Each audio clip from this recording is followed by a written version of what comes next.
Recording. Welcome to the Sweaty Health Podcast. It's April 1st. We're a little over 2 weeks into the quarantine, as it's becoming known, and we have a few more weeks, well, maybe months to go. A lot of changes have happened. It's April 1st, but this is not a joke. This is not an April Fool's episode at all.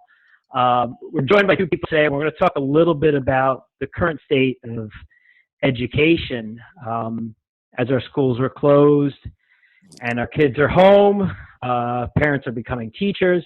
Teachers are becoming digital or virtual teachers. So a lot's changing at light speed. So Scott, would you like to introduce our first, our two guests that we have this evening? Sure. Over in the purple, it's my good friend from college, Ross Chakrian. Ross, you can introduce yourself and tell us a little bit about your background. Sure. What's up, everybody? First of all, guys, thanks for having me on the podcast. I really appreciate it and the work you're doing during this time and always.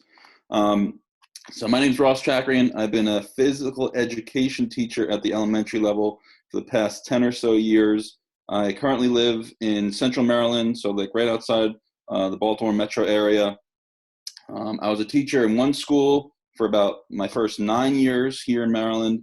And then at the beginning of this school year, I actually went to higher education for a semester and taught at the college level, the physical education, teacher education program at Towson University. But things just didn't really work out. I missed the kids too much, and now I'm back in a different school district and in a new school. I was there for about 10 or so weeks before this whole thing went down.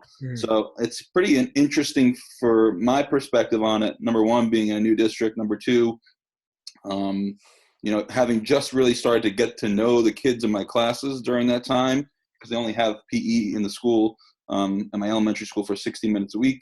And then this whole thing happened. So it's pretty kind of a crazy chain of events, how things went down with my kind of transition over the last year or so, my jobs. But I'm happy to help in any way I can, the parents out there that are home, to help your kids with different ideas. And we'll talk about that throughout the podcast, I'm sure. Cool. Awesome. And then we have over here in the hat, my own brother. Nick, introduce yourself. Hi, Scott and Ross. Thanks for having me on. So I'm Nick. I'm unfortunately Scott's brother. I am a high school physical education teacher in New York City. I am a dean of a very small school, about 370 students in Brooklyn. Actually, the Brooklyn-Queens borderline kind of runs through my school. So we say Brooklyn, but it could be Queens, depending on what side of the school you're on. And I'm also the athletic director of that campus. So in New York City, if you're not familiar with it, from Long Island or Maryland or wherever you're from in the country listening, schools in New York City make up larger campuses. So there's small schools in large campuses. So I'm the dean and one of the phys ed teachers in one of the schools. But I'm the athletic director for the entire campus, which makes up is about 3,500 students. So I work with people from all different content areas. I work with teachers that teach social studies or teachers teach science. I work in the phys ed field. I work in the athletics field. I've been there in my school for 3.5 years and love it. Where were you before that? So before that, I was an assistant principal in charter high school in Queens. And before that, I was a phys ed teacher and dean and athletic director in the Bronx for 4 years. I helped found a school called New Visions Humanities too. I was one of the founding teachers in 2012. Worked there for 4 years before I was asked to join the administrative field. So I've altogether been in New York City for about 8 years. All right. So we have, two people with a long background of teaching, both in the phys ed field and the athletics department.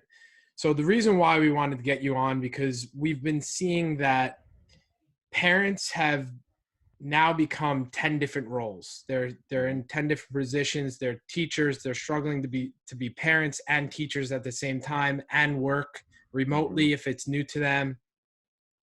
So they're trying to fill 10 different roles, and it seems as if many of them are overwhelmed.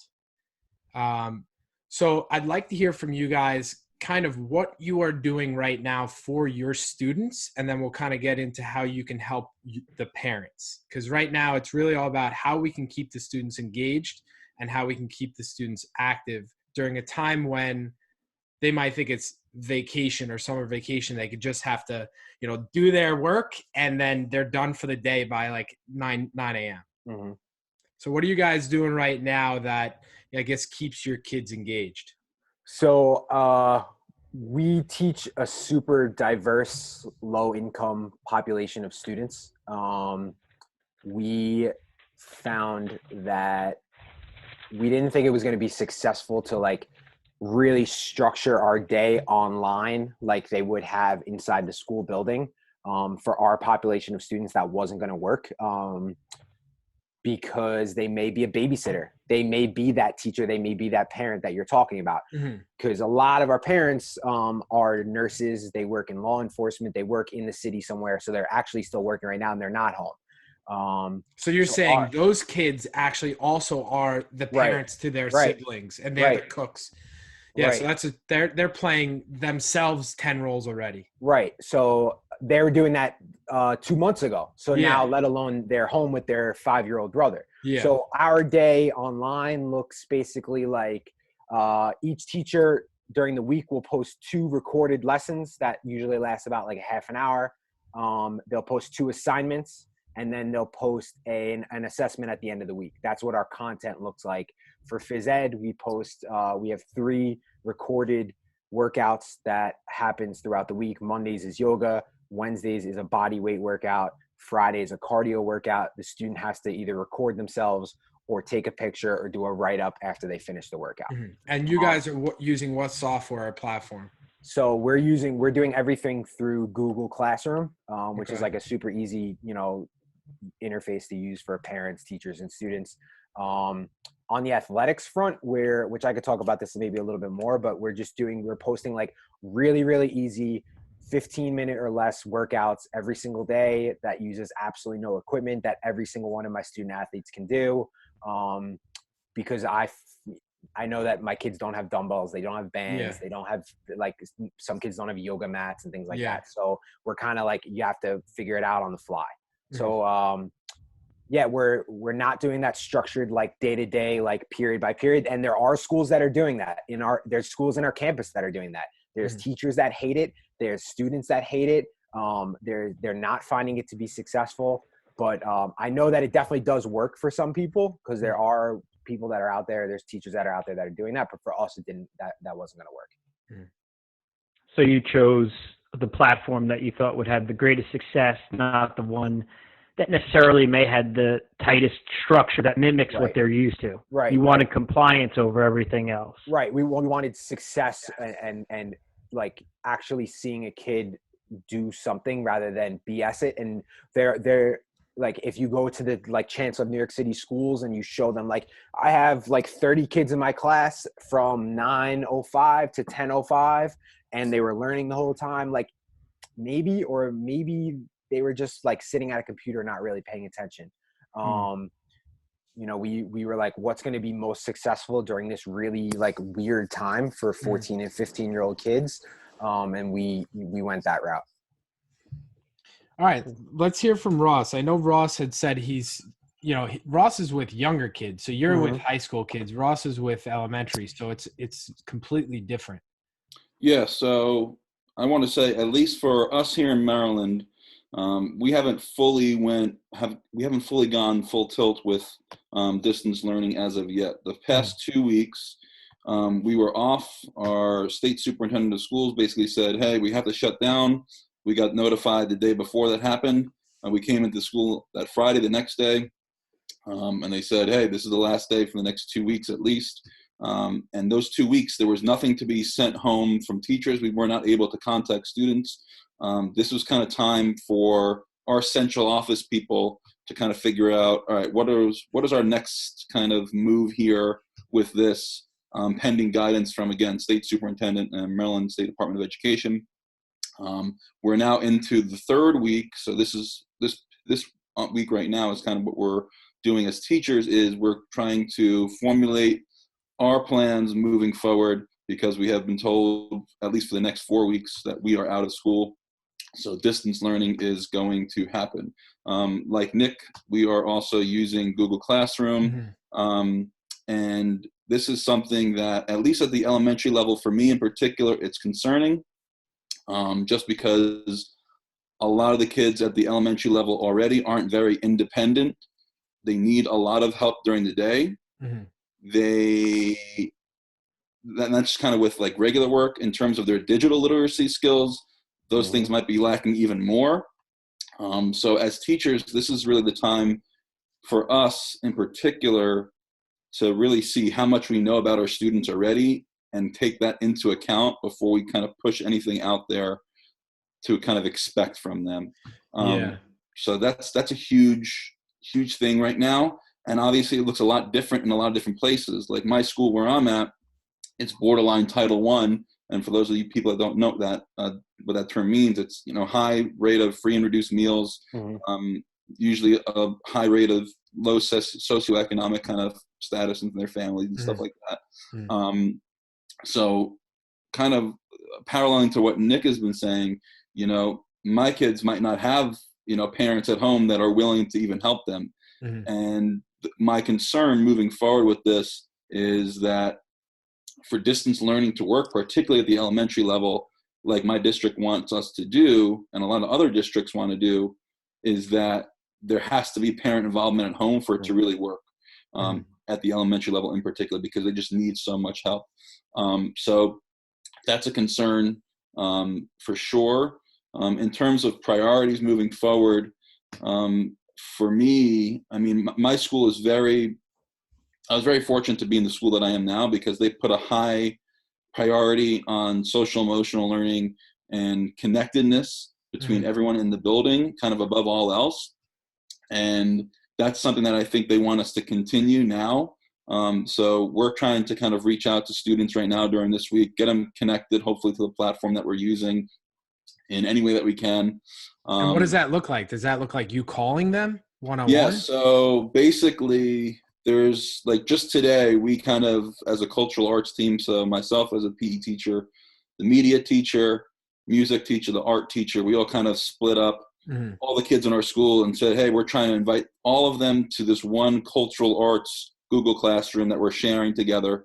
So we kind of divided up the kids and said, all right, you take these people, you take these kids, you take those kids, and we kind of invited them one by one. Right now, I would say we probably have about 10% connected in one day. I'm hearing kind of from other PE teachers across the country in terms of like the engagement that they're seeing, that for groups that have already done this for the past couple of weeks, they're saying that we're going to be lucky maybe to get 30 to 50% engagement. So, that's a concern for sure. Yeah, for sure. So, it's this uncharted waters. No one really knows what to expect. This is not homeschooling. I think we need to be very clear about that, because homeschooling is a choice, and the families that are able to make that choice can do so because it's able to fit into their lifestyle. It can work for them. It's not homeschooling. This is like, all right, how are we going to respond to this global crisis? Teachers, here you go. And we're kind of thrown to the wolves. We're building the plane as we're flying it, know? Yep. We said that we had 3 days to figure this out. We had off on a Monday. We had Tuesday, Wednesday, Thursday, 8 to 3, figure it out. And then you're off on Friday and it's go on a Monday. So like the first thing my principal said was like, we're going to build this plane as we're flying in it. And hopefully, it flies for a few weeks and then we're back to school. But 30% engagement is for people to hear that. It's like, this is kind of like a ready, fire, aim. Like, just you got to get it going, and something's got to work. But what I'm hearing from you, if I'm not incorrect, Ross, you're saying it's more like you need absolute engagement from the parents, because the kids just aren't going to comprehend at that age. Maybe.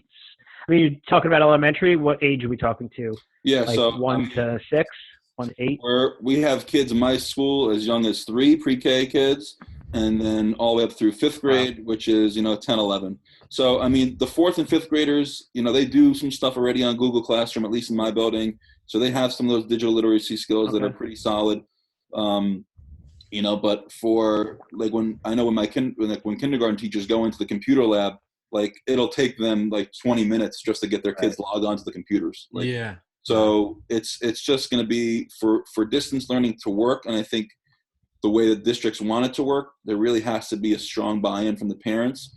And, in terms of what is out there in terms of how people are living, I think it's more likely that families of high socioeconomic status are going to be able to do that more easily than families of low socioeconomic status. So there's bias there. There's a lot of issues with that in terms of equity and inclusiveness. And that's a question and a concern that's been brought up in a lot of different conversations that I've had with a lot of different people across, the education world over the last couple of weeks. And I think it's important to note that there's probably no one right solution that's going to work for everybody. I think we're just trying, as teachers, we're trying to do the best that we can. And we're just trying to, get parents to see, hey, we're on the same team here. We're trying to help you. You're trying to help us. We're both trying to help, your child at home to, do something productive here, hopefully over these next couple of weeks. Hopefully not months, but we'll see. We had the first day we got back that we found out school was going to be like canceled, and it was just staff in our building. We sat in the auditorium, like 6 feet apart. So someone was like 3 or 4 seats next to you, and we went around and we were all responded to this quote about like uneasy and like how you are with uneasy. And like a lot of people were talking about it personally. And then one of the women who she works in the office, she's not even a teacher. She works with like community engagement. She was saying like, imagine what this is going to do to like that equity gap. So like there was already a struggle for like kids that are Title I. And like you could be one town over and your education is going to look completely different. Now, let's say school's canceled for the rest of the year. What is that going to look like next year? So is that third grader going to be on a third grade level when they return in September? Or is this going to put them back a year? Whereas like that third grader should be in fourth grade next year. Like it's and I hadn't thought about it that way because I was thinking about it more personal, like for myself and my family. And when she said it that, I was like, wow, that's really crazy to think about. That's scary to think about for sure. I mean, like we have kids that their whole sleeping schedules have changed. So we do office hours. So every teacher has an office hour for 1 hour where you're on Google Hangouts. Kid could pop in. If you're the Algebra 2 teacher, they could ask you a couple of questions. If like for myself, who's the dean or phys ed teacher, athletic director, kid pops in and I just talk to them for 10 minutes or whatever. But and how does that work? I mean, do you feel like you're getting engagement from the kids? Yeah. I would say like the most I've ever had at one time was like 12 kids just kind of BSing with each other. How you doing? Blah, blah, blah. Chemistry teacher has 30 kids in there at once. Some teachers will have one kid in there. There's a lot of times I have one kid. There's a lot of kids I have no kids. The kid will pop in. But, kids will come in. They'll talk to you for a couple of minutes, and it's really like that SEL, that connection that Ross is talking about, where it's just like, how's your family doing? Like, what's going on? Blah, blah, blah. Anyway, so what I'm getting at is I have this kid come in and like, he's my advisor. So I'm checking his grades. Everything's good. Like, I complete all my assignments. Well, work's due on Sunday night at midnight. So Monday morning, I log in, I take a look at all his grades. He's got 8 missing assignments for 8 different classes. So he's averaging like 1 missed assignment when there really only is 2 or 3 things a week. And I call his dad. I tell his dad's like furious. His dad's like, oh my God, my son lied at me, blah, blah, blah. Comes into my office hours this morning. He was going to bed after my office hours at 9 a.m. He had been up all night.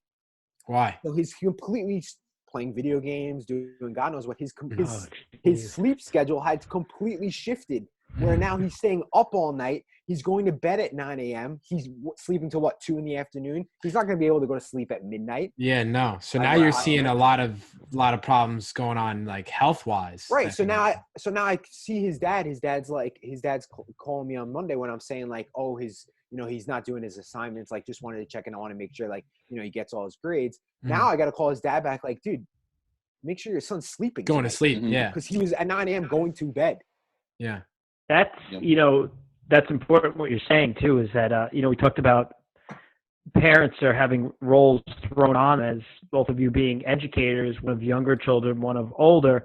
Nick, it sounds like, more is on the kids, not the parents, but the parents do still play a role even when the kids are in high school, but you can kind of connect to the kid and get them to be either more motivated or better with getting things done. Right. We have a kid. They take on more responsibility. Yeah, there's a kid. There's a kid in 11th grade. His name's Labib, and I love him. Like, I've connected with him for like 2 or 3 years. He is not the best academic student by far. And a lot of people are like, this is going to be a kid that has to go to a transfer high school. He's never going to graduate on time. He's going to graduate when he's 20 rather than 18. And he pops into my office hours this morning. He's not in my advisory. He's not in my phys ed class. He just, like, we have that connection. So he pops in and I'm like talking to him. I'm like, look, like, no one thinks you're going to make it. So, like, this is your chance to prove them all wrong. This is your chance to, like, do all of your assignments. So he's like, you're right. I'm talking to him for probably like 10 minutes. Text his advisor, who happens to be the assistant principal. I'm like, hey, just had a really nice chat with Labib. Like, I think he's going to do well. She's like, well, why don't you hop in his Jupiter, which is our, like, interface for where all the grades go. Well, I go on and I check his grades. He has not turned in one assignment yet. One assignment, a whole week. So I'm like, this is your chance to, like, prove everyone wrong, get all your grades. Because if you look at it, for me, this is easier. This is easier than going to school. For a kid, yeah. You get to stay at your house. You get to stay in your room. You do half the amount of assignments that you have and turn it in. You're getting the same grades. And he still can't do it because he's at home and he has no, like, structure. His parents aren't checking up on him. So now it's up to us as the teachers to, like, motivate this kid. I'm like, maybe he's going to do it. Maybe he's not. So let's dive a little bit deeper into how you get your kids motivated and how you guys can get creative with, Ross, a lot of the stuff you've been posting is the most creative stuff I've ever seen. Right. And I've been tagging a lot of, the parents that I know like their kids to be active. And, I personally was able to use one of the activities that you had posted. It was a scavenger hunt. It went really well. It went great. The kids loved it. Talk to me a little bit about how your creativity is being used and how you can help, those parents at home or those other teachers who are trying to come up with ways to get the kids active while they're at home. Yeah, I appreciate the compliment. Thanks, man.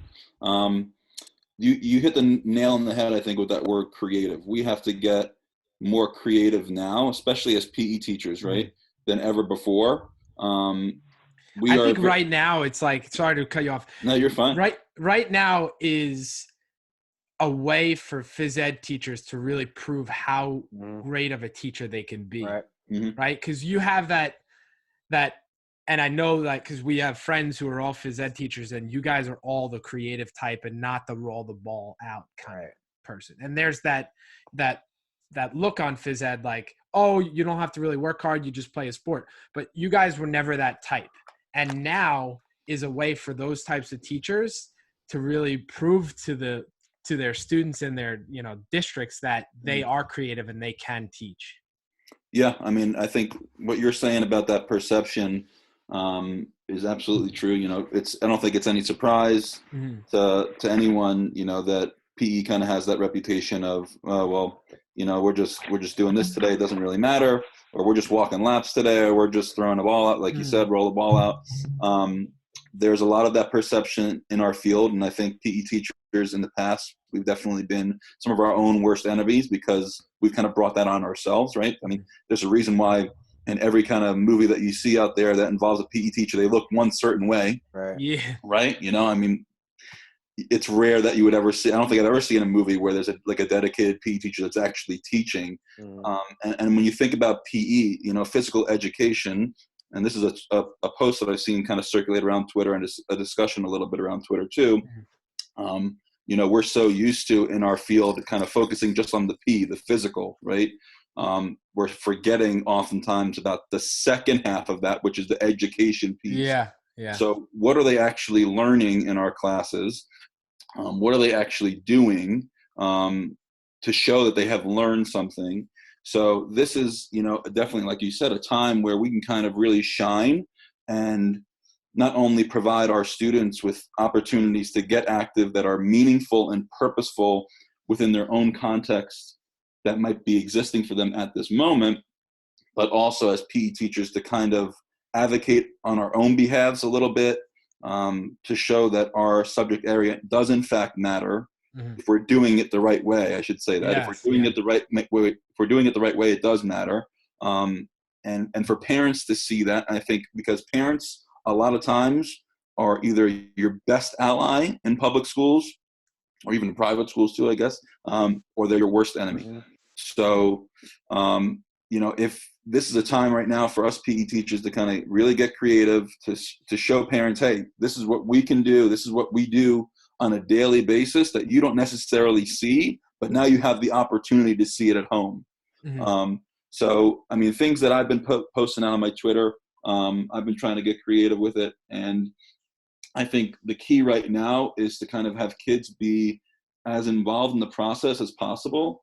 So, it's easy to kind of just post like, oh, hey, do this workout, or, do copy along with this video kind of thing. But then again, that's just the P, right? That's just focusing on the physical. Where's the education part of it? Where's the second half of it? So there has to be a balance there. So I'm trying to get my kids, I kind of just wrote out like this 10-week plan, even though we're not officially closing until the end of the year, but I have a feeling that's going to change very soon. To kind of really get them to be creative with their movement, working on some like balance type activities where, the kids can have a lot of say in the way that they're using their bodies and kind of bending and twisting and coming up with different shapes and different types of positions that they come up with, and eventually putting that into like a little sequence of different balances. Gonna do some like cardio drumming stuff where the kids come up with their own like rhythms. So kind of making a cardio drum. I mean, cardio, if you're not familiar with cardio drumming, it's basically like pound. You might be familiar with that, but it's kind of just like a rhythmic activity where all you're doing is kind of drumming like you normally would, right? But now you're kind of adding a little bit more movement into it. So a lot of jumping to the beat of the music combined with other movements. So I'm going to have my kids in second, third grade, I think, start to kind of make up their own rhythmic patterns with that and kind of share them out, hopefully through Google Classroom. For the older kids, I came up with this project where they are going to kind of set a goal for a skill that they want to get better at or want to learn. So like a 2-week kind of time period where they're kind of using a SMART goal framework to kind of identify what they want to do and achieve by the end of that 2 weeks, and kind of keep track of it day by day with some reflections and things like that. And I'm actually going to do that right alongside with them, which is, I think, is going to be pretty cool. So I actually just bought a skateboard right before this whole thing started. Cool. I used to skateboard all the time back in the day. So my goal, and that I'm setting for myself, that I'm kind of modeling and doing right along with them, is to be able to kickflip the skateboard and land it by the end of this 2-week period. There you go. So kind of, I remember where I landed my first kickflip. So it's been about 20 years since I've landed mine. But I think right now as PE teachers, like, we said that word creative is so important. We have an opportunity now to do things that we could never do in our classes, and really kind of make things more purposeful and meaningful from the student's point of view, and give them a little bit more say and a little bit more autonomy, and kind of really reach that personal meaning, and get them to see the enjoyment in that, through the reflections, hopefully, that we're having them do on, after they're completing or as they're completing an assignment or towards a back end assignment or whatever it might be. So, I mean, my advice to parents would be to kind of, and to teachers out there, to let your kids be creative, be more open-ended with the things that you are kind of assigning, and have wiggle room in there for them to really show off their ingenuity and their creativity through movement. I don't think there's a way that you can lose in that, to be honest. All right, I like that. Nick, you do a lot of like social stuff, right? Yeah. So I what Ross kind of started talking about a little bit with, like, if you're creative as a teacher, like, I feel like this is kind of coming easy for a lot of people, and the teachers, I'm saying, that are struggling with all of like the online remote learning are those that were maybe a little bit old school, maybe a little bit lazy in their field. So like in our building, there are 6 different schools. There are definitely some phys ed teachers that roll the balls out every single day. those just happen to be the guys that have to do online remote phys ed teaching for 45 minutes straight over Zoom. And those guys are like, what am I going to do? I'm like, yo, think about like, you can just do a yoga video, like pop on a yoga video and you act and the kids got to do this. And I'm trying to like make it as easy as possible. And they're not used to it. They're used to bringing a bag of basketballs, a couple of footballs, a volleyball and a soccer ball to the gym every day for the last 15 years. And now you're having them do this. They're like, I don't know what to do. But it's the guys that have been, or the girls that have been creative this whole time that you're like, I got it. Here's what we're going to do. Like Ross, I would imagine that program that you have for your 4th and 5th graders took you the matter of like 30 minutes to come up with in your head, write it all down. Now you're just working out the kinks. Because those are some things that you probably would have done already. So with us, and Scott, you were asking about the social, like, so we've kind of challenged our staff to be as creative as possible. And people, like, they are shining. Like, there are some teachers that the creative juices are flowing on Instagram, on TikTok, on every social media platform you can think of. Like, you know, my buddy Ryan is one of our ELA teachers. He made a school-based Instagram, and he just created this character like Mr. Bruce Swole, and he works out every day, and he makes these TikToks, and the kids like love it.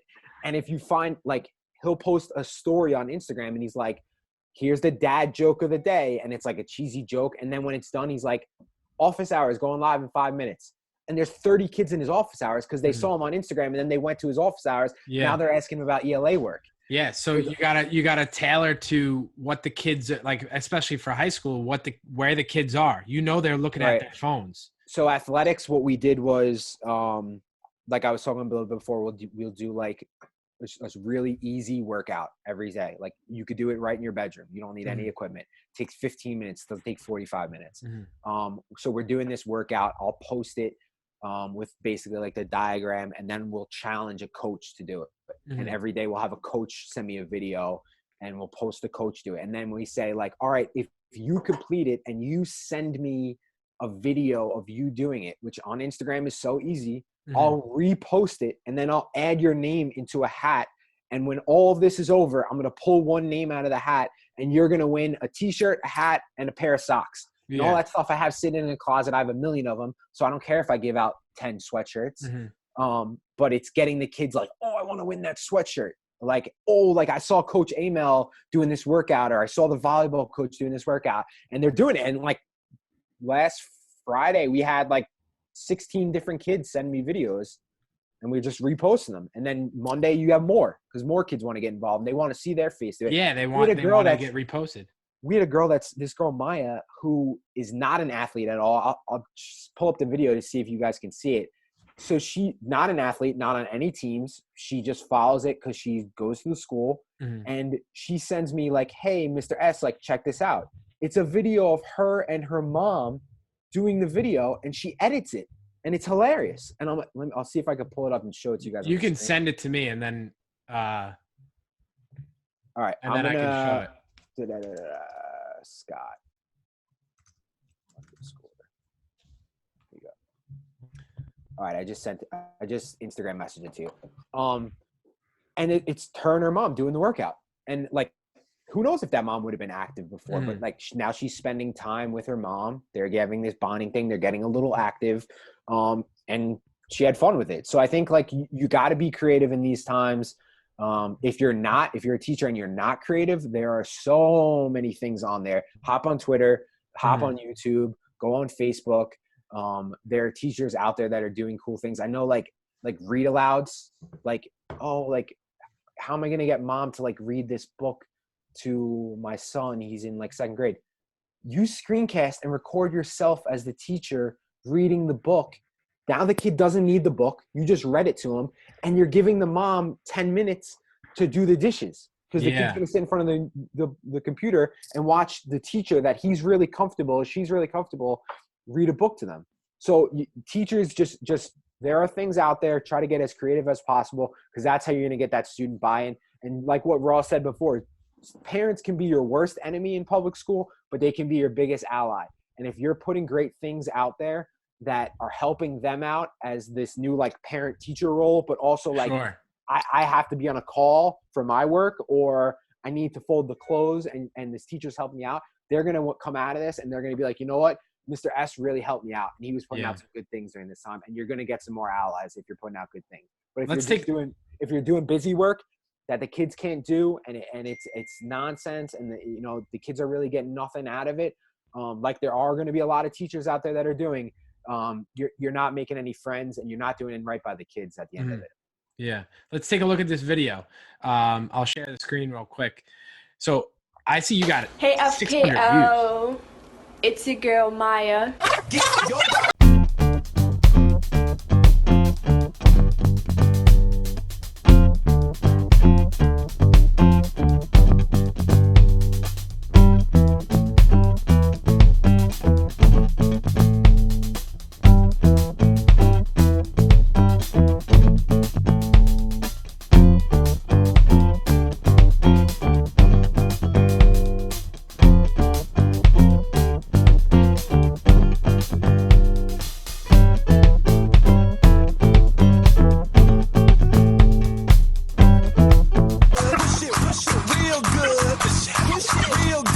Now, Scott, pop back to the main page. Yeah. And just click what the workout looks like so everyone can see. So here's our latest, this one. Yeah, so that was today. But if you go the one before the video of the girl Maya, so that's yesterday. Right here. Yeah, so you can see it was the easiest thing in the world to find. And if it wasn't for me posting that, like FKL Bootcamp Day 6, who knows if that girl would have done it? If that girl would have got a little active. If the girl would have had time with her mom. Yeah. Those are Derby workouts, right, Nick? What is that? Derbies, right? Yeah. Yeah. Yeah, those are good resource. Yeah, it's great. And I just screenshot it off my phone. I pop it into Photo Fox, it's called, to add my logo and stuff like that. It was all free. There's literally like 400 of them. There's ones that focus on different parts of the body. If you go back, Sky, if you pull up my page, you can scroll down and see some of the coaches that are doing it. Mm-hmm. Let's see. So scroll down a little bit. I think the kids are. Here's one, right? This one's from Ryan. This is my buddy Ryan. Let's see this. So I've been seeing FKL Knights posting these online workouts. I decided to take the day off from throwing the iron around and give one a try. Enjoy. Too easy. Protein break. Now this is an English 9, so a 9th grade ELA teacher. He created this like bodybuilder character, pro wrestler character, and now he's doing this whole workout, and the kids are like, "Who is this guy?" They're like, the kids are joking. They're saying he has too much time on his hands, but they love it. The kids love it. You know what we call a workout like that where I'm from? Light work. So I've been seeing. That's great, man. And then, it's cool. You're getting other teachers involved. The kids are getting involved. It's interactive. It's fun. That's the most important thing. It's fun. Gotta have fun with it. That's awesome. If you're not, so like we're doing, so phys ed wise, I only teach one phys ed class. So I combined my students in my phys ed class with the other phys ed teacher who teaches like 9 classes. And we're doing like I said before, like one kind of workout a day, over the course of 3 days. So Monday, Wednesday, and Friday.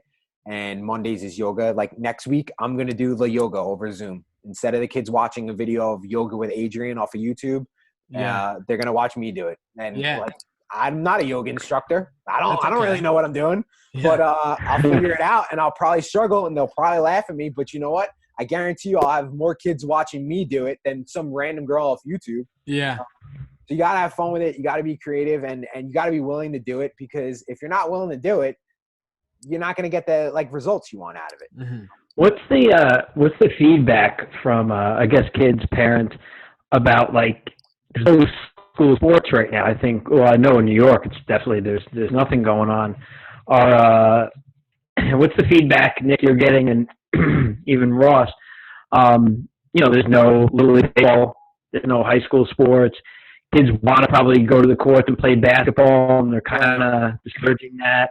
So what's that whole situation So in New York City, it's called PSAL, and PSAL has kind of unfortunately left, like, even me as the athletic director in the dark. So the last we heard from them was March 13th, and they said it is suspended indefinitely. They haven't said canceled. They haven't said anything. So they actually were going into the finals of boys basketball for the entire city to be played at Madison Square Garden. That was the next game. That's terrible. Canceled.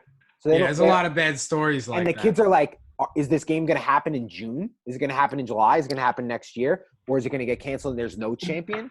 So what we did was we told our team. So I went around to each team at practice on the last practice, and I just, sat everyone down, and I was like, listen, we don't really know how long this is going to last, but we want you guys to be active. So we're going to be posting workouts each day. We want you doing them. We want you guys as a team to be doing something together. So the last thing was the last day, I think we did this was like the 12th, maybe March 12th. And we said, we want you guys baseball. Like, we want you guys going to the park and playing. We want softball. We want you going to batting cages.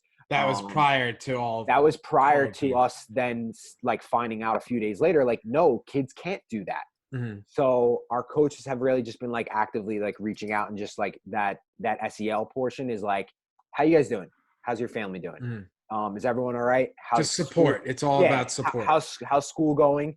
And then, like, are you guys being active? Because, like, we don't know when this is going to get lifted.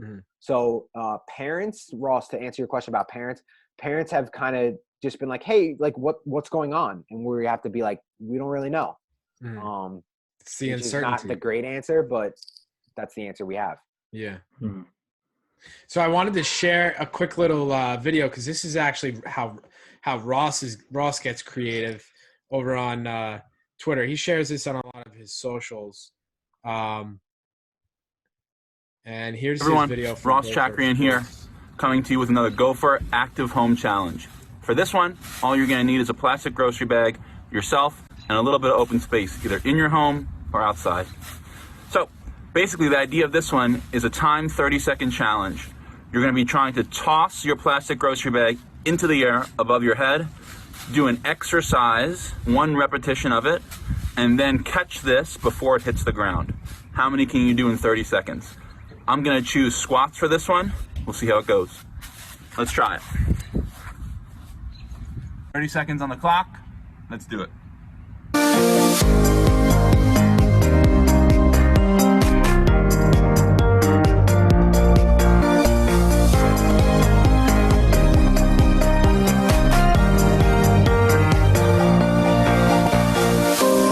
Awesome. And then I scrolled through, and, like, you get kids engaged already.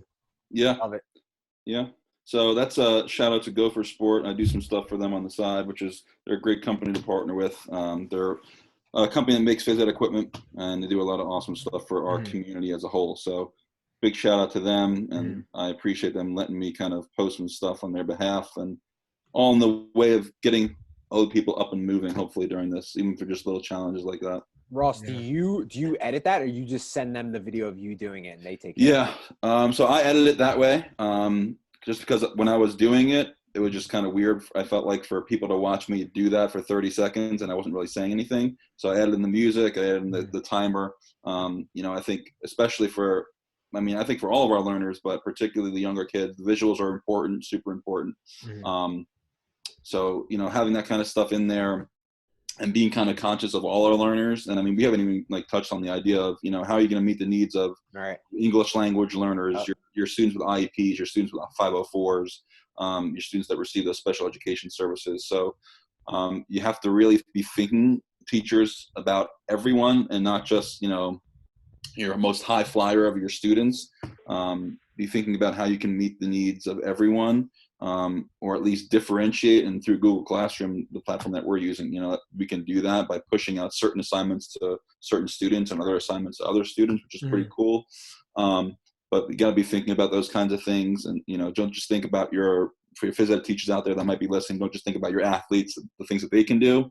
Yeah. About your kids, that aren't really willing to, they don't really like to move maybe, and there's a lot of those kids in class. So you got to kind of think about different creative ways that can motivate them a little bit more, maybe making it a time challenge like that, or a competition, them against the family member, something to kind of just spice it up rather than saying, all right, do 25 push-ups, do 50 squats. Yeah. Like, they're not going to buy into that, especially at the elementary level, like, the young kids. And I think, as PE teachers, we have, at that age, a really important role to play in building a solid foundation and doing no harm, and getting them to see, that moving their body in different ways is a way for them to see enjoyment and experience enjoyment. And that's what we want to have them moving forward from there, then through their middle school years, through your high school years. And hopefully that pattern of wanting to move on their own, making that choice, is then ingrained in them so enough because it's meaningful to them, because it's purposeful to them,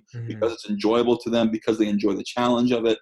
And then then have that as a habit for a lifelong kind of that's huge. And pathway, for Ross and I, coming from the trainer side of things, we're all some form of an athlete, and that stuck with us. But dealing with people who, for us, who don't like to work out and don't like to be active, don't like to sweat, don't like to get their heart rate up, trying to get them to fall back in love with fitness and exercise and things like that, it's a challenge. And, you guys have a great responsibility to be able to make sure it's important in their lives and it's fun enough so that they continue to do it as they grow up, for sure. I'm sure Ross can touch a little bit on that, growing up and like kind of where you came from and, things like that. Well, yeah, I mean, I had really bad asthma as a kid, so I couldn't do too much physical activity. And as I got a little bit older, I got into martial arts, and and I even remember one of my PE teachers. I was kind of like a little bit of a round kid, let's put it that way. And they had a pull-up test, one of the tests, and I couldn't do any pull-ups. And he's like, "Listen to me." He's like, "If you take this summer," and he's like, "and you start running, you start doing this, and you split weight." He's like, "You're going to come back next year and you're going to bust out a few pull-ups." And that seemed like a big deal, but I think you could definitely do it. And it's one of the sparks I had, that along with, starting martial arts, working out in my friend's basement. It all came together. And the next year I came back, had the physical fitness test, and I busted out a few pull-ups where I never could do it. And that was a big influence, him bringing that up and also telling the story. When I saw him like 2 years later, he says, "I tell you a story every year about how you busted your ass over the summer and you could do pull-ups." Those impressions are big from the PE teachers, and even something simple like that. I mean, I'm a personal trainer now, so that obviously had some sort of impact on me, for sure, and sparked something in me. I'm telling you straight up that it does matter with, physical education is a big deal. But I could also, as I listen to you guys talk, I can find so many parallels to just being a personal trainer, and how we're not like a teacher in a traditional sense, but, we're doing the same things. The first thing Scott and I did to our clients is like, "Hey, how are you? Are you okay? What's going on? How's your family? Is everyone all right?" It's first about support. It's making people know that, it's more important than anything else to know that you're okay, and that, you got a friend right here if you need it. That's number one. And then number two, like, okay, listen, this is craziness, but we got to deal with it. Where do we go from here? We got to keep getting our workouts in. So that, if that means we do a digital session, virtual session, if that means I write you programs, if it means I just review over what you can do on a daily basis and try to fit me in now while your kids are home, while everyone's home and the house is chaotic, how can I help organize it? I think that's similar to what you guys are going through, is that when the kids are in the classroom, you have kind of complete control.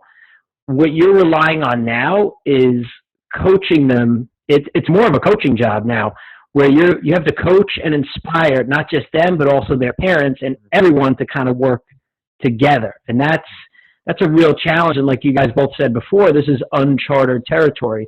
No one's really done this to this extent. So we're all learning as we go. Yep. Yeah. So I think we all agree on that. Me personally, when I like to listen to podcasts or I read things online, things that catch my eye are like lists and like main top few things that for example, for this podcast, I'd like to hear what your top like 1 to 3 things are as a teacher, how you can help a teacher, and your top, 1 to 3 things from a teacher to a parent, how you can help your kids' parents. Yeah. You want to start with teacher? Sure. Okay. 3. Okay. So I would say kind of what we were talking on before about like being creative, I would say is like definitely, I don't know if it's like 1, 2, or 3, but it's Priority. it's a priority, and putting yourself out there, like kind of having fun with this whole craziness, I think is another a thing that teachers need to do. And then that like connection piece, I think in times like this need to be like most important. Just making sure, especially for us, like in New York City, like I had a student come to my office hours yesterday to tell me that his dad had come down with COVID, and now today I found out he has it. So like we're in the epicenter of this nonsense. So we really need to connect. So I would say creativity, putting yourself out there and trying something that maybe you haven't really been used to, and that's okay, because none of us are really used to this. And then making sure you connect with your students, I think, is the 3 to me. Okay. What about for you, Ross? On the teacher side, don't think that you're alone in this. Obviously, we're kind of all in this together. So there's a lot of support, hopefully within your district, but even outside the walls of your district. Sure. Yeah. Reach out on Twitter. There's a huge education presence on Twitter from teachers of every subject area. So if you're not on Twitter, I would really encourage you to get on there. It's one of the best decisions I've made personally for professional development. Just think of it as free, on demand, whenever you want. Resource. Yeah, pretty much. And I mean, you can get on there and get inspired. And you might see some things that, hey, this doesn't work for me, or I could definitely do that, or I could do this if I just tweak a couple of things. So don't just think that like you're the only one in this. The house is crashing down around you. I have to come up with all this stuff from my own brain. Like there's tons of stuff out there already that you can easily access if you just kind of put yourself out there and know where to look. So you're saying Twitter is not for memes and World Star? Well, it's funny because like when I first joined Twitter like 5 years ago, I had to get like really nudged and like forced to do it, because that was the exact perception I had. Oh, he's following like athletes and dumb celebrities. I don't care what they say. Yeah, affect my life at all. And then the guy that eventually got me to join, he was like, no, dude, you don't understand that like there's a whole education world to Twitter that you're not understanding. And then, I mean, when I joined, that was it. Like, I was hooked. So that's a huge resource for teachers. So look for resources. There's a lot of free stuff out there. You don't like you're saying, you can, as a teacher, you can get so overwhelmed. And sometimes it happens with me where I get overwhelmed. Like, what kind of workout am I going to make for this type of client who has this, ailment or whatever? You don't have to think about it yourself. There's so much free stuff out there that it's not like you're copying. You're just someone else is posting it out there to help others. Right. And you can go out there, get it, and just tweak it for your classroom and your kids. There's a Facebook group for teachers. It's called Talented and Treasured Teachers, and it's really geared towards like New York City teachers. 9 out of 10 of the posts are people going on like bitching and moaning about nonsense. Like last night we found out that our spring break's going to kind of get cut short. You're home, guys. Like there's a pandemic going on. It's okay. But like, I would say 99% of the posts there are about that. But the one that's like a very helpful resource, like something that's really, really great that 1 million people can steal tomorrow, has the highest engagement in that group. Sure. Yeah. So like there's a guy that the first day of like planning for remote learning was basically like, hey, I already do a lot of this. Here's my like 100 resources. And he uploaded a Google Doc link. Wow. And it had 400 people liked it. Because they're like, I need this. I need to use this tomorrow. But the people that go on there and just like, how dare the union not fight for us, has like one like or one comment where the person's like, yeah. But so yeah, there's 1 million resources out there that people need to take advantage of. But I'll let Ross finish up. Yeah. I mean, that's the big one for me for teachers. And just remember not to, forget about self-care in this whole process. I think that we said it's easy to kind of overwhelm yourself. It's uncharted waters, uncharted territory, but you have to make sure you're taking time for yourself. And I know it's easier said than done, especially if you have kids of your own at home that you have to, make sure that you're doing their work with them or helping them on top of teaching your students virtually, on top of all the other responsibilities that you have around the house, as a husband or a wife, whatever it might be. So don't forget self-care, whatever it is that gives you that stress relief. Make sure you're prioritizing that within your day, and not kind of get out of that habit. That's to me a recipe for a disaster. Once you say, okay, well, I have to put this off. Like, I can't work out today because there's just too much going on at school, and I have to make sure I respond to all these things. Like, at the end of the day, like, you can't pour from an empty cup, right? So I mean, you might have heard that saying before, but if you yourself are empty, you have nothing to give others. So you have to make sure you're taking care of yourself, in addition to taking care of the other people in your life, whether it be your own family members or your students as a teacher. So that's another huge one for me. I would say as parents, just prioritize play, in particular at the elementary level. Just because we're in this quarantine, doesn't mean that you can't go outside. Yeah, you can't go out and have huge gatherings in places, but you can still go out and do some fun things outside, as a family, the people that you're living with. I've seen great videos posted on Twitter, like, just people doing great things with sidewalk chalk and making these kind of like locomotor course, like courses and stuff like that. Where the kids are making it themselves and then going through it and then challenging their parents and their family members. So, I mean, don't forget that, to prioritize play and play with your children. I think that's going to be hopefully something that comes out of this as a positive, is the need to reconnect as a family and the importance of that in this whole crisis. Because, for so long, kids have been so structured in their physical activity endeavors. Like, oh, we got soccer practice today. I'm just watching you from the sidelines, right? Yeah. Oh, you got this practice today. You got swim practice. I'm watching you from the bleachers over here. There's none of that going on now. So now it's you and your children as parents, you and your children as a family, you can do things that, before all that kind of youth sports stuff kind of really took off, that families did already. Now we can kind of get back to that. And I think we need to get back to that as a society, because, it's so valuable, but it's been so forgotten because of everyone's overscheduled lives now. So don't forget the importance of play, and particularly playing with your children. Don't just watch them, engage with them in it. You're making memories when you do it.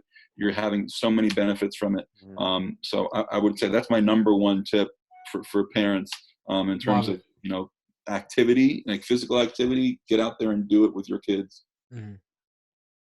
Nick, what do you have for parents? Yeah, that was going to be one of mine. Like, get involved, like do as much as you can. Like, yes, you can't go to the park and play a basketball game with 15 people, but you can go on a walk with your kids. My family, we go on a walk like every day, and you'll see, like, the huge thing is like the rainbows. So kids will draw rainbows. Yeah, I've been seeing those. And put it in their window. But now I'm seeing it more with like the sidewalk chalk on their driveway or their sidewalk, like the rainbows, and like people write like, I hope you're healthy. So doing that kind of fun stuff with the kids. If you have the luxury of being able to set a structure for your kids, I think that will help them be successful. So I think one of the first things I did when I came out of one of the first things I heard, when I came out of high school, transitioned to college, it was like, you want your classes to kind of be similar to what they were like in high school. Because that's what you've been successful at for 4 years, and that's what you're going to be successful at. Don't make your first freshman class at 7 p.m. Because you're not going to be successful in that. So you're saying try to keep a similar schedule, create like what Ross and I had been saying in our first podcast was, you're stuck at home, your schedule is completely different. Try to stay on a similar sleep, wake up schedule, create a routine so that you can get into the rhythm of, doing your schoolwork, your parents. If you have that luxury. So one of the good friends of mine is a social worker in my building, Jennifer. She has 2 boys. They're like 6 and 4. She's like, your time with your daughter is going to be a lot different than the time I have with my two sons, because it's going to be craziness. Yeah. But she was saying like what's keeping them sane and keeping them successful and completing a lot of this work is like a very structured day. And she has the luxury of like her and her husband being able to do that. So like they have this time from this, and then they'll have playtime, and then they'll have, okay, we're back to work, and then we have like device time where you can use the iPads and you could play games and what you want to do. Yeah. So we have reading time where you're just reading, and then we have alone time for mom and dad, which I thought was interesting. I never heard that before. She's like, I have an hour and it's 2 to 3, and then dad has an hour that's 3 to 4, and then after 4 is family time until they go to bed. And like that's my time to like check emails and do all that stuff, and that's my husband's time to like listen to whatever. But she has that luxury. Some people don't. But so I would say if you can get the kids on a structured schedule, I think they will have more success than them just being like a free-for-all. Because the kids I'm seeing in my school that are on the free-for-all, that are doing things whenever they want, kids are turning in assignments at 2:00 in the morning. Guys, what are you doing up? Yeah. Our deadline was 11:59 on Sunday, just because it had to be done in the first week, right? I can't tell you the amount of assignments that kids were turning in the 11:30 to 12 o'clock hour. Yeah. That half an hour. And I'm like, guys, come on. Like, so keep the kids on a structured schedule. I think you'll have a little more success. And then like Ross was saying, have fun, guys. Like, this is a weird time that you're going to remember for the rest of your life. Your kids are going to remember for the rest of their life. Have fun with it, and have them like look back on this time 10 years from now. It's like, that's the most I ever played with my dad. Yeah. Cool. Ross, any final questions you feel like you can think of for the guys? I think, I had a whole list of questions to ask you guys. You guys really did a great job. I mean, I think I said 10 words total this entire podcast, because you guys are so well-versed and such professionals at what you do. We're a good guess or a bad guess? Fantastic guess. But yeah, I mean, the other thing that I would say, and, this would be my little 2 cents, is that, the nutrition part of what's going on, because when we know kids, I mean, especially as they get into teenagers, they just eat anything and everything, and they're like, they're like Mr. Fusion from the end of Back to the Future, where you could put anything inside of it and it produces energy. But we know that a good quality diet does make a difference, and I got to think some part of physical education has to do with that. And I'd love for you guys to just back me up and say to parents that, as structured as you want to be with having your kids out with their schoolwork and getting them to sit there in those classes and getting them to adhere to some sort of physical activity, it's just as important to say and prepare some level of attention to good nutrition. I mean, how would you guys rank that? Is there any level of you guys throwing that in with everything you're doing right now? Yeah. Ross, would you like to? I would say one of the cool things one of my teachers did at our school last week was kind of push out some cooking lessons that she kind of did, some healthy cooking lessons. So this is a great time for, at least in the education world, that home ec kind of subject that maybe we had when we were in school. Doesn't really exist in a whole lot of places anymore. Right. And that skill of cooking, because it is a skill, right? Sure. Has kind of gone by the wayside as things have become more and more convenient to us. Like, you can just get on your phone now and just kind of say, oh, I want something brought here, and it can be there in, 20 minutes, which is good and bad depending on, situation. Yeah. So with that convenience comes some consequences if you're not using that responsibly. But that cooking has kind of been a lost art, I think. And now people are starting to have to do that a lot more because, restaurants are, super backed up for the ones that want to, do carry out and stuff like that. Definitely. It's a big wait, at least by me. I don't have as many restaurants around me in rural Maryland where, as opposed to you guys in the New York metro area. But like cooking is another opportunity for families to be together, for kids to be learning from parents. They can learn from that. Exactly, 100%. They can learn from that. There's cross-curricular content in there, so if you're worried about like the educational value of it, measuring stuff up, math, fractions, all reading labels, all that kind of stuff, it all fits together, guys. So, I mean, besides the obvious importance of having a healthy diet and the benefits that brings to you, especially in these times, right, where you want to stay healthy, to have your immune system functioning at its optimal level, and the things that you're putting into your body to help do that, there's so many other benefits to that idea of cooking together as a family unit again. So, I mean, I think that being lost in the past is something that I now hope really kind of comes back into fashion, and is something that families, you know, make more a regular part of their lives once this is all over, and it's not just forgotten about, you know, like I don't know. So yeah, that's huge. I think the cooking, the nutrition piece, like you said, Ross, is great.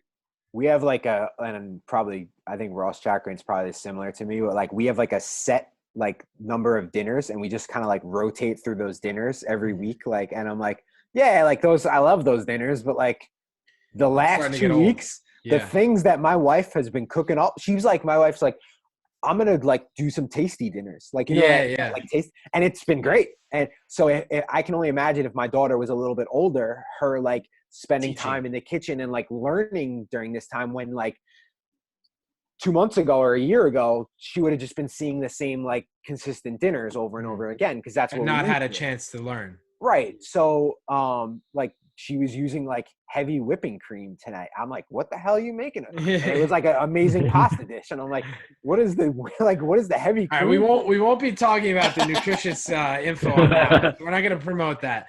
But I'd like to finish and just say thank you guys. I'm going to share your pages so that people can see where they can get a lot of your information. You both post fantastic resources for other people. So here's Ross's. Ross is at Mr_C_PE on Twitter.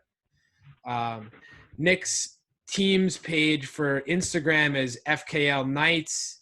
He posts a lot of stuff on there. If you have, athletic department, or if you have teams or anything, you want to get kids involved, this is a great one right here. Here's his Twitter at Schrat_teach. And yeah, man, I think it was a great podcast. I'd just like to thank you both for coming. I'm sure we could talk for another 2 hours, and Ross can get more involved. I know we were kind of just sitting back, and you guys kind of took the reins, and that's okay. And that's why we wanted you on here to give, I guess, your perspective on this entire situation, because you both are, you know, at the top of your game when it comes to teaching, and how you can help teachers and parents during this crazy, crazy time. So thank you. Thank you, guys. I learned a lot if I was quiet, because I was just listening. You should see I have notes. I have like 3 pages of notes out in front of me. So, you know, I was quiet because you guys had a lot to offer, and I think when people listen to this, they're definitely going to learn a lot, and they're going to have some good takeaways, too, on how to handle this situation a little bit better, whether they're a teacher or a parent. Awesome. Thank you, guys. Thanks, guys. All right.